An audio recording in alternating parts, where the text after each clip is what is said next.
Hello friends, welcome back to our channel Ipsita's world. আজকে চলে এসেছি তোমাদের সাথে মৌসুনী আইল্যান্ড থেকে বেরোনোর পর যে ব্লগটা করেছিলাম এবং ওখান থেকে আমরা কোথায় গেছিলাম সেটা শেয়ার করতে। তো তোমরা দেখতে থাকো, আশা করছি খুব ভালো লাগবে। হোটেল থেকে বেরিয়ে একটা টোটো নিয়ে নিয়েছিলাম, টোটো করে চলে এসেছিলাম সেই ঘাটে যেখান থেকে পার হয়ে আমরা গিয়েছিলাম মৌসুনী আইল্যান্ড। তো দেখো এই যে ঘাটে চলে এসেছি। প্রথমেই আমরা খেয়াঘাটে এসে খেয়ায় উঠে পড়েছি, তারপরে ওখান থেকে খেয়া পার হয়ে চলে এসেছিলাম সেই পাতিবুনিয়া ঘাট যেখান থেকে আমাদের মৌসুনী আইল্যান্ডের যাত্রা শুরু হয়েছিল। কিভাবে হঠাৎ করে একটা দিন কেটে গেল বলো। এত আনন্দ করেছি যে এখন যেন মনটা খারাপই লাগছে, কিন্তু এখনো অনেক কিছু বাকি আছে। দেখতে থাকো আস্তে আস্তে কোথায় যাই কি করি। তো এই যে এখানে নেমে একটা টোটো নিয়ে নিয়েছি, টোটো করে সোজা চলে গিয়েছিলাম বকখালি। অনেকটা সময় লেগেছিল, কিন্তু বেশ গল্প করতে করতে সবাই মিলে গেছিলাম তো মনেই হয়নি। আর মনের মধ্যে তো একটা চাপা উত্তেজনা ছিলই, কারণ এর আগে আমি বা বনু কখনো বকখালি যাইনি, কিন্তু দিদি জামাইবাবু আগে একবার এসেছিল। তো ওদের মধ্যে যতটা আনন্দ কাজ করছিল তার থেকে অনেক বেশি আমি আর বোন এক্সাইটেড ছিলাম। মনটা তেমন একটা খারাপ লাগছিল না। তুলির দিকে ছেড়ে আসতে হবে বলে একটু খারাপ লাগছিল, কিন্তু আজকে তুলি দিদির অফিস আছে। তো তুলি দিদি ওখান থেকে সকালবেলায় অফিস চলে এসছে, তোমাদেরকে আগের পার্টেই বলেছি। তো সন্ধ্যেবেলা আমাদের সাথে আবার দেখা হবে। আমরা এখান থেকে ঘুরে সোজা চলে যাব তুলি দিদির বাড়ি। তো এই যে দেখতেই পাচ্ছ আমরা অলরেডি বকখালি নেমে গেছি। তো এই যে দেখো এখানে একটা পিকনিক গার্ডেন আছে, যেখানটায় হয়তো বা সবাই পিকনিকের জন্য আসে, আমি ঠিক জানি না, তবে লেখা আছে বকখালি পিকনিক গ্রাউন্ড। চারপাশে দোকান দেখতে দেখতে আর হাঁটতে হাঁটতে আমরা আস্তে আস্তে এগিয়ে যাচ্ছিলাম বকখালি সি বিচের দিকে। প্রচন্ড রোদ ছিল। কালকে যেভাবে ওয়েদারটা ঠান্ডা ছিল আজকে সেভাবে ঠান্ডা নেই, গরমটা একটু বেশিই পড়েছে, কিন্তু খুব একটা প্রবলেম হচ্ছে না। এই জায়গাটা অনেকটা হাঁটতে হয়েছিল, আসলে সি বিচ থেকে এটা অনেকটা দূরে। চারপাশে অনেক দোকান ছিল, দেখার মতো অনেক জিনিস ছিল, কিন্তু এখন দিনের বেলা বলে বোধহয় সব দোকান খোলা নেই, বেশ কিছু দোকান বন্ধ ছিল। তো সন্ধ্যেবেলা দেখাবো যদি সব দোকানগুলো খোলে, এগুলো তোমাদের সাথে নিশ্চয়ই শেয়ার করব। তো দেখো এখানে এই দোকানটায় দিদিরা আগেও এসেছিল, তো এই কাকুকে দেখে ওরা চিনতেও পেরেছে। তারপর আমরা একটু চা খেয়ে ওখান থেকে বেরিয়ে এসে চলে এসেছিলাম একটা হোটেলে। এখানে আমরা লাঞ্চ করে নিয়েছিলাম। জামাইবাবু আর বোন নিয়েছিল রুই মাছ, আর আমি আর দিদি খেয়েছিলাম ডিম। আসলে আগের দিনের খাবারটা এত হেভি হয়ে গেছিল, তো আজকে একটু হালকা পাতলাই খাওয়ার চেষ্টা করেছি। খাওয়া দাওয়ার পর আমরা আবার চলে এসেছিলাম একেবারে সি বিচের কাছে। এবার আস্তে আস্তে আমরা সমুদ্রের দিকে এগোচ্ছিলাম। এই যে দেখো বিকেলে হয়ে গেছে, তার মধ্যে আসলে আমরা লাঞ্চটা একটু দেরিতেই করেছিলাম। এখানে এসে আমরা আরো বেশ কিছু ভিডিও শুট করেছিলাম, কয়েকটা ফটোও তুলে নিয়েছিলাম। এগুলোই তো থেকে যাবে স্মৃতি হয়ে, একটু পরে তো বাড়ি চলে যেতেই হবে, তাই এখানে এসে খুব মজা করে নিয়েছিলাম।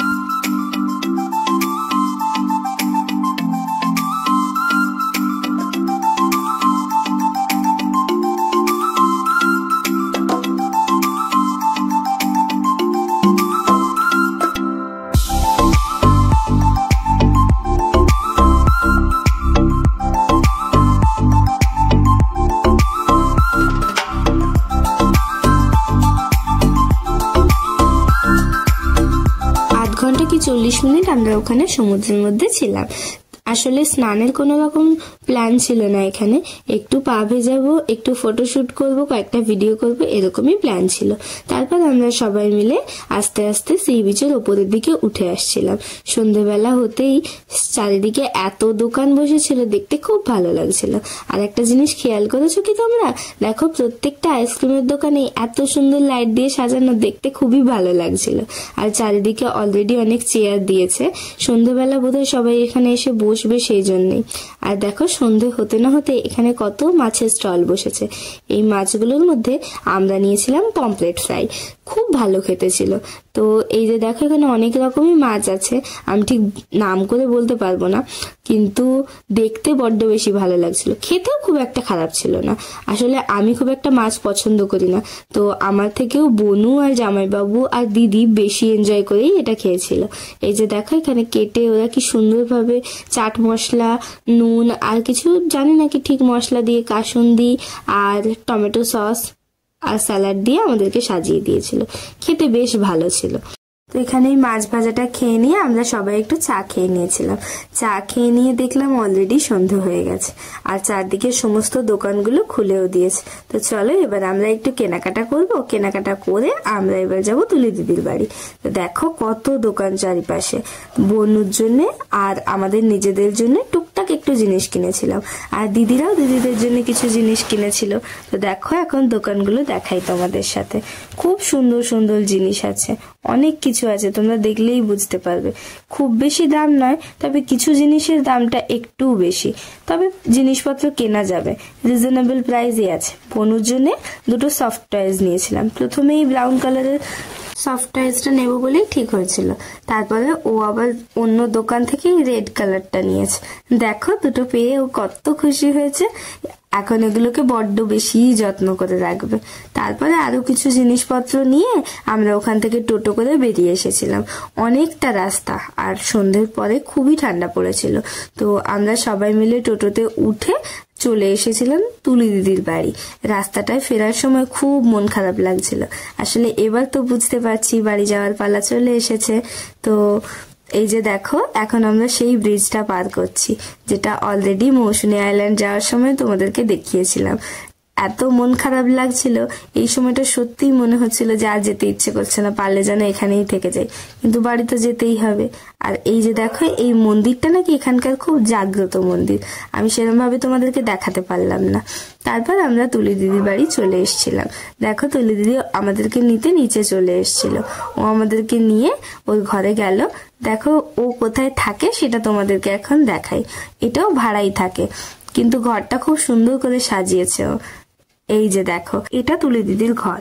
তো আমরা এখন সবাই মিলে বাড়িতে পৌঁছে গেছি, তো এখন আমরা খাওয়া দাওয়া করবো, তারপরে একটু রেস্ট নেব, আসলে কাল ভোরের ট্রেন। তো এখন সবাইকে গুড নাইট, দেখা হচ্ছে কাল সকালে। Good morning everyone.